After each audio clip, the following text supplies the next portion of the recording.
Amanda Bukovich here, your go-to Keller Williams agent. And today is an exciting day because today, after a lot of planning, you have decided you are going to become home buyers. So what do you do first? Well, first, you contact me. And then I am going to get you in contact with a lender. I know, a lender. That can be a scary thought. I think because a lot of times as children, we're told, do not talk about money.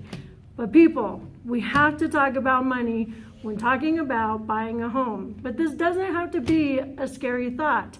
This video is going to help us prepare for that conversation.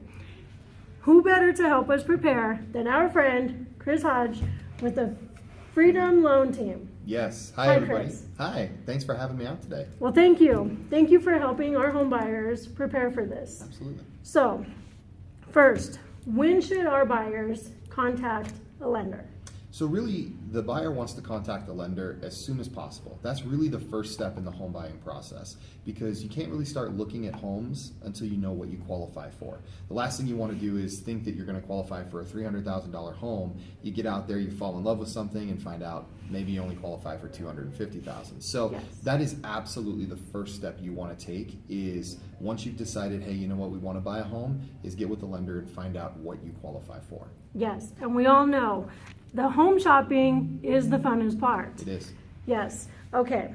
So what can people expect from their first meeting with you? And by meeting, we don't necessarily mean face-to-face. Sometimes that can be over the phone, maybe an initial email, but hopefully a meeting. Yeah, right? absolutely. So a lot of our clients, it just really depends. We have a diverse group of people here in Colorado Springs and in the Colorado area. So sometimes we're talking with people face to face. Sometimes we've got people deployed overseas. Sometimes we're talking with folks in California or New York, where have you. So really that first meeting, what they can expect is for it to be a little bit longer conversation where we're discussing what their wants and their needs are, really finding out what they're trying to accomplish by purchasing a home and finding out a little bit more about their actual situation.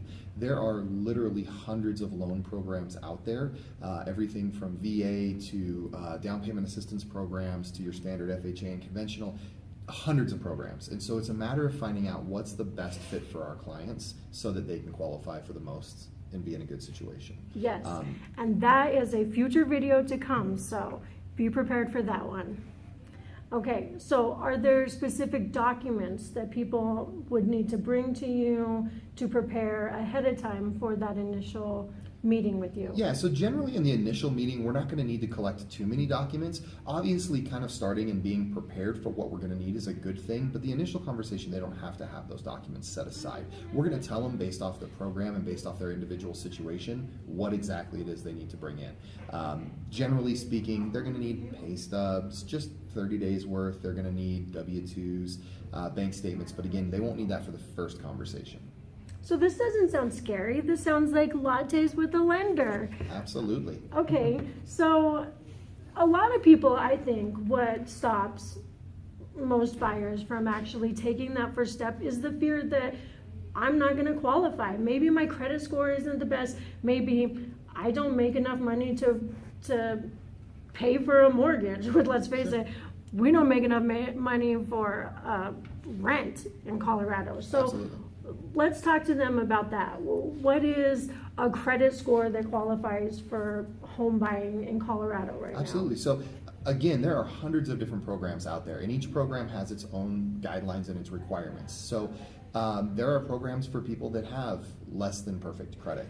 There are programs that people that have less than a 600 credit score can qualify to get into a home. There are other programs, don't get me wrong, that require a higher credit score. Okay. But the reality is this, a lot more people qualify than they think they do. So Right. It's a matter of just getting with a professional and letting them go through the process and see what you do qualify for and don't qualify for. And again, worst case scenario, if you don't qualify right off the bat, there are tons of programs out there that lenders have that don't cost a dime that will walk you through. We're credit experts, and so we can pull programs to show you what you need to do to get where you need to be. Right. I think the important lesson here is the best thing is knowledge. Either you qualify now or you qualify in 6 months. Either way, myself or Chris, we're not leaving you. we're going to help you right now, or we're going to help you in 6 months, but we're going to give you the knowledge to know what you need to do to get to be homeowners. And let's face it, that's what we want. We want to be homeowners. We want to have our little piece of Colorado because it's a beautiful state and we love it here. Call me, I'll get you in contact with Chris, and we're going to have the dream. Thank you for tuning in. Thank you for having a latte with a lender, and tune in for our next video. If you like the video, hit like, subscribe, and tune in from our app and future videos. And thank you so much. Have a good day, guys.